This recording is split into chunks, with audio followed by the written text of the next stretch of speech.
Tiens. Salut les fumiers, j'espère que vous allez bien. On se retrouve pour une nouvelle vidéo actu autour du Paris Saint-Germain, Mbaflix, mais pas que.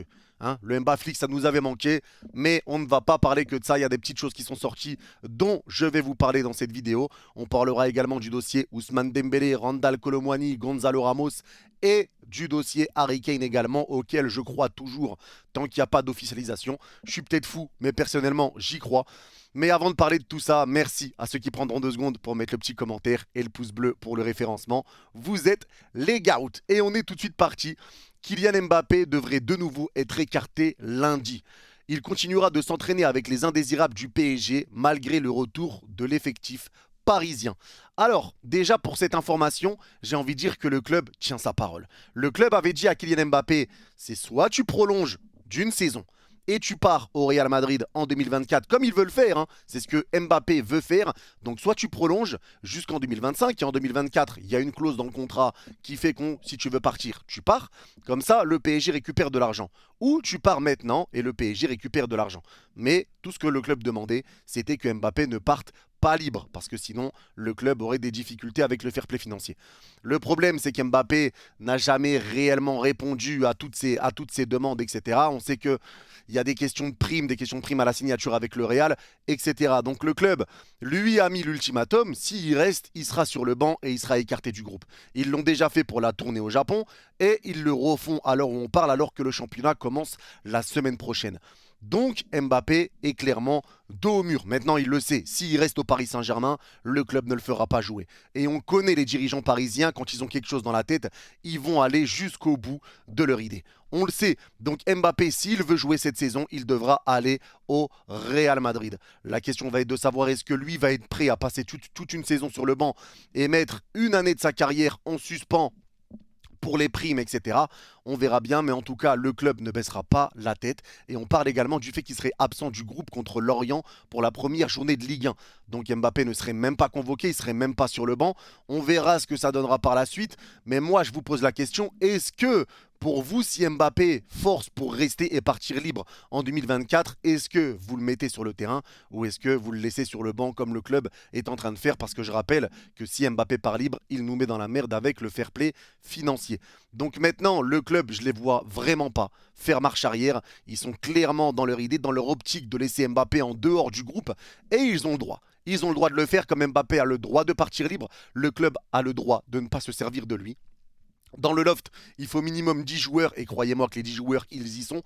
Donc je pense que personne ne pourra rien faire, même si ça risque de faire parler que Kylian Mbappé ne joue pas toute une saison lorsqu'il y a l'été prochain l'Euro et les JO. Donc pour moi, ça peut vraiment faire parler. Derrière, la situation entre Kylian Mbappé et le PSG est de plus en plus irréparable. On le sait notamment parce que lui a dit qu'il voulait plus faire de cadeaux au Paris Saint-Germain, mais dans tous les cas, il n'était pas parti pour en faire et le PSG ne lui en fera plus non plus. Donc là, on est rentré dans une bataille vraiment d'ego. Il y a vraiment une bataille d'ego pour savoir qui va craquer en premier et qui prendra la décision finale. De toute façon, la décision revient à Mbappé de savoir s'il va partir au Real ou non. Mais il y a une vraie bagarre d'ego entre les dirigeants du PSG et Mbappé à l'heure où on parle. Le Real Madrid pourrait faire une offre après le 15 août. Si celle-ci est jugée à la hauteur des attentes, la situation se débloquera rapidement. Alors, on parle éventuellement que le Real Madrid pourrait faire une offre au Paris Saint-Germain à partir du 15 août. Tant mieux. Si c'est à partir du 15 août, ça nous laissera quand même 2 semaines si jamais le club veut essayer de se renforcer, etc. Maintenant, la question va être la question de l'argent, de la somme qui sera versée par le Real, parce que le PSG sera dos au mur et le Real sera en position de force s'ils veulent le récupérer. Maintenant, on sait aussi que le Real a montré des difficultés pendant les matchs amicaux contre la Juve, contre le Barça. Ils ont essayé de jouer sans numéro 9, même si à Joselu, ils ont essayé de mettre Vinicius en pointe. Et il y a des déclarations qui disent que ouais, Vinicius finalement veut jouer numéro 9 parce qu'il a envie de marquer plus de buts, etc. Il a envie de jouer 9, Vini, quand on parle d'un possible transfert, d'une possible venue de Kylian Mbappé. Moi, je pense que Vinicius dit ça pour ouvrir une porte à Mbappé et lui dire qu'il lui laisserait le couloir gauche s'il rejoint le Real Madrid. Je pense que Vini fait un pas en avant. Maintenant, pour moi, Vinicius est un joueur qui doit jouer sur le côté gauche. En pointe, je le trouve vraiment pas à l'aise et c'est pas ses gros points forts. Mais pour moi, il y a quand même un appel de pied. Il y a un appel de pied de la part du Real, de la part de Vinicius qui fait des efforts. Mais également, on voit que le Real a besoin d'un numéro 9. Ils ont besoin de l'arrivée de Kylian Mbappé. Et je pense que Mbappé le sait, il le voit. Et il peut avoir ce rôle-là un petit peu de sauveur. Quand on voit les matchs qu'ont fait le Real, que je le répète, contre le Barça, contre la Juve, 2 défaites de suite. Je pense que Mbappé peut avoir ce rôle-là de sauveur qu'il a toujours voulu avoir en arrivant au Real Madrid. Donc, il se peut qu'au final le Real fasse une offre. Maintenant, il faut que l'offre soit correcte. On n'est pas en train de parler d'un paquet de mal désert avec une place pour aller au cinéma et 2 iced tea. On n'est pas en train de parler de ça. Il faut que l'offre soit correcte parce que les dirigeants parisiens, encore une fois, ne vont pas laisser partir Mbappé gratuitement. Faut pas non plus déconner. Mais il faut que l'offre soit correcte. Maintenant, si c'est à partir du 15, je trouve que les délais sont quand même réglo. Il restera 2 semaines au PSG derrière pour le remplacer ou non, en fonction de s'ils veulent le remplacer ou pas, s'ils sont déjà en train de faire de préparer son départ avec tous les joueurs qui ont été cités pour le moment.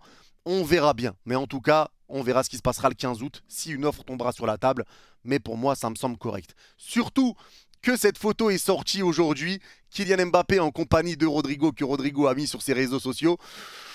On peut se poser des questions finalement. On peut se poser des questions. Ils se sont croisés en vacances tous les deux. Bon, je pense qu'Mbappé, c'est aussi ce qui fait que cette photo termine sur les réseaux, etc. Je pense qu'il sait ce qu'il fait. On verra ce qui se passera par la suite, mais en tout cas, là, je pense que les choses sont claires. Mbappé ne veut pas prolonger, mais le club ne le fera pas jouer. Donc maintenant, c'est à Mbappé de se mettre d'accord avec le Real Madrid. Et c'est soit le Real fera une offre convenable au Paris Saint-Germain pour la vente de Kylian Mbappé cet été, soit il rejoindra le Real Madrid libre en 2024, mais il ne jouera pas une seule seconde avec le Paris Saint-Germain. Alors dites-moi vous ce que vous pensez de la situation.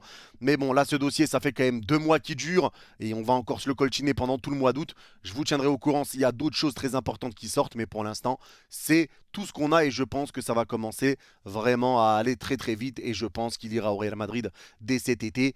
On verra la suite. Ensuite, par rapport à Harry Kane, le Bayern maintient qu'il abandonnera la piste Harry Kane si Tottenham refuse les 100 millions. Les Bavarois estiment que l'offre est plus que correcte pour un joueur qui n'a plus qu'une année de contrat. Le Bayern se tournera probablement vers Randal Kolo Muani en cas d'échec. Alors là-dessus, il faut faire très attention. Parce que d'accord, le Bayern peut éventuellement se retirer. Ça, c'est quelque chose qui est sorti hier. Je vais vous dire s'ils sont retirés ou pas, vous allez comprendre. Mais en cas d'échec, il se tournerait vers Randal Kolo Muani, joueur qui est pisté également par le PSG. Donc là, il faut qu'on fasse très très attention. Là, il faut qu'on se mette d'accord, même si Randal Kolo Muani a une préférence apparemment pour venir au Paris Saint-Germain, il faut qu'on fasse gaffe. Parce que si on n'arrive pas à récupérer Harry Kane et qu'au final le Bayern l'a compris avant nous et qui se tourne vers Randal Kolo Muani, ça peut être compliqué. Parce qu'on nous parle de numéro 9, il y a des choses qui sortent où on nous dit qu'il y a un accord qui a été trouvé entre le PSG et Randal Kolo Muani, et derrière, on nous dit que cet accord n'a pas été trouvé, que c'est faux. Donc on verra ce qui se passera réellement. Le club veut récupérer Randal Kolo Muani et Gonzalo Ramos, c'est ce qui sort le plus pour le moment. Moi, ces 2 joueurs-là, je vous dis la vérité, dans le meilleur des cas, c'est Harry Kane. Vous le savez que moi, je veux récupérer Harry Kane, mais Randal Kolo Muani plus Gonzalo Ramos, pour moi, c'est une bonne pioche. C'est une bonne pioche parce que c'est des jeunes joueurs et on va récupérer 2 joueurs qu'on va pouvoir mettre au poste de numéro 9 et qui vont pouvoir se concurrencer. Et ça peut ramener une concurrence saine, comme dirait le bon vieux Unai Emery avec les bouteilles. Toi t'es bon, tu joues, toi t'es pas bon, tu joues pas, et avec ces bouteilles d'eau. Mais bon, on verra bien. Je pense que ça peut faire une vraie concurrence agréable, surtout que c'est 2 joueurs de qualité, 2 joueurs qui sont jeunes et 2 joueurs qui peuvent prouver qu'ils sont bons. Je connais beaucoup moins Gonzalo Ramos. De ce que j'ai vu avec lui, les matchs que je voyais avec lui, ça m'a jamais impressionné plus que ça. Mais des échos, des retours que j'ai, c'est un bon joueur, c'est une bonne pioche. En tout cas, c'est 2 joueurs qui marquent beaucoup mais qui font beaucoup de passes décisives, et c'est des profils qu'on a besoin, des joueurs capables de marquer, d'être chirurgical devant le but, mais capables de faire jouer les autres aussi. On n'a pas besoin d'un numéro 9 qui veut juste planter des buts mais qui n'arrive pas à faire de passes décisives et pas participer au jeu. On a besoin d'un numéro 9 comme ça, un peu complet, et je pense que si le dossier Harry Kane échoue et qu'on récupère Kolo Muani, ensuite Gonzalo Ramos, pour moi c'est très bien, même si je mets Randal Kolo Muani à première vue devant Gonzalo Ramos dans la hiérarchie à l'heure où on parle. Maintenant, Daniel Levy n'a pas répondu à l'ultimatum du Bayern pour Harry Kane. Le président de Tottenham a même voyagé aux États-Unis où sa famille est en vacances. Et si I have a dream. I have a dream, les mecs. Je commence à rêver et je vous l'ai dit en début de vidéo, moi Harry Kane, j'y crois toujours. J'y crois toujours, j'ai envie d'y croire parce que pour moi, Harry Kane est la meilleure solution pour le Paris Saint-Germain. On voit que le Bayern a du mal quand même à essayer de faire craquer Tottenham. On sait que Tottenham a des bonnes relations, Daniel Levy a des bonnes relations avec Nasser. Donc je pense qu'il peut y avoir quelque chose de fait maintenant. C'est Harry Kane qui a une préférence pour le Bayern. Il a bloqué un peu son transfert au Paris Saint-Germain. Il n'a pas été hyper intéressé, même s'il y a des fois des choses qui sortaient où il disait que éventuellement ça pourrait l'intéresser. On verra bien ce qui se passera. En tout cas, le dossier Harry Kane va être long aussi, mais il va pas falloir tarder. Il y a Randal Kolo Muani, Gonzalo Ramos. On va pas pouvoir récupérer les trois, donc il va falloir choisir, mais surtout être très très vite fixé. Si on peut récupérer Harry Kane, ça serait magnifique. Mais sinon, Randal Kolo Muani, Gonzalo Ramos, c'est très très bien également. À voir ce qui se passera derrière. Mais est-ce que le Bayern a réellement arrêté avec Harry Kane? J'y crois pas non plus. Je n'y crois pas non plus. On verra ce qui se passera. Mais en tout cas, moi, pour le dossier Harry Kane, j'y crois encore vraiment, vraiment énormément. Et on passe maintenant au dossier Ousmane Dembélé. La visite médicale d'Ousmane Dembélé au PSG a été décalée.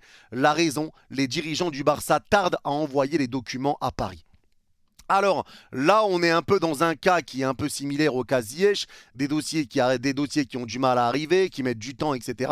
Ça décale pas mal de choses, mais on est encore qu'au début du mois d'août. Donc dans tous les cas, ça ne va pas changer grand-chose. Surtout que j'ai du mal à croire que le Barça tarde à envoyer les documents quand on sait que avec cet argent, ils vont essayer de récupérer Cancelo plus Bernardo Silva.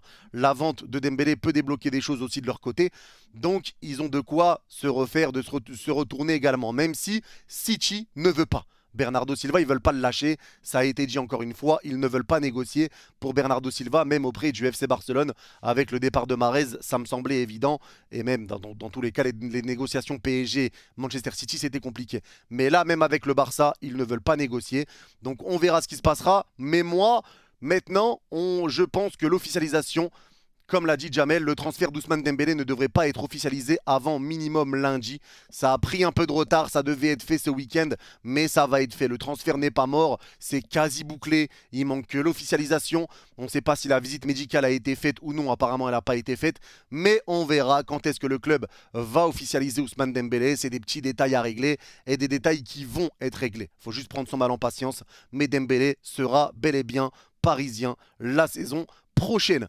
Alors on verra ce qui se passera. On nous parle aussi de Barcola. En tout cas, on ne nous parle pas de piste au milieu de terrain. Et j'avoue que ça m'inquiète. Maintenant, c'est vrai qu'on a énormément de joueurs au milieu de terrain, mais pas des joueurs de très très grande qualité. Il faut dire ce qui est. Il y a des joueurs qui peuvent nous faire du bien, mais dans le haut niveau, ça peut vite devenir problématique. Donc on verra ce que ça donnera également au niveau du mercato des milieux de terrain. Mais le mercato n'est pas terminé. Il y a beaucoup de pistes qui sont évoquées, même si Dembélé, c'est quasi fait. Dembélé, ça devrait être acté.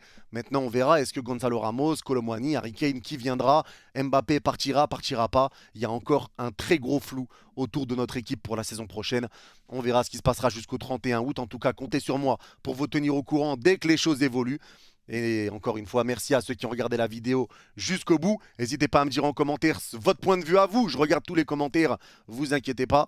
Donc n'hésitez pas à me donner votre point de vue. Et pour ceux qui ont regardé la vidéo jusqu'au bout, n'hésitez pas à mettre Loft dans les commentaires et je comprendrai que vous avez regardé la vidéo jusqu'au bout. Merci à vous la famille. N'oubliez pas de liker, c'est important pour le référencement. Prenez soin de vous. On se revoit demain en live pour Manchester City, Arsenal, le Community Shield et très rapidement pour une nouvelle vidéo ou pour un prochain match live. Prenez soin de vous la famille.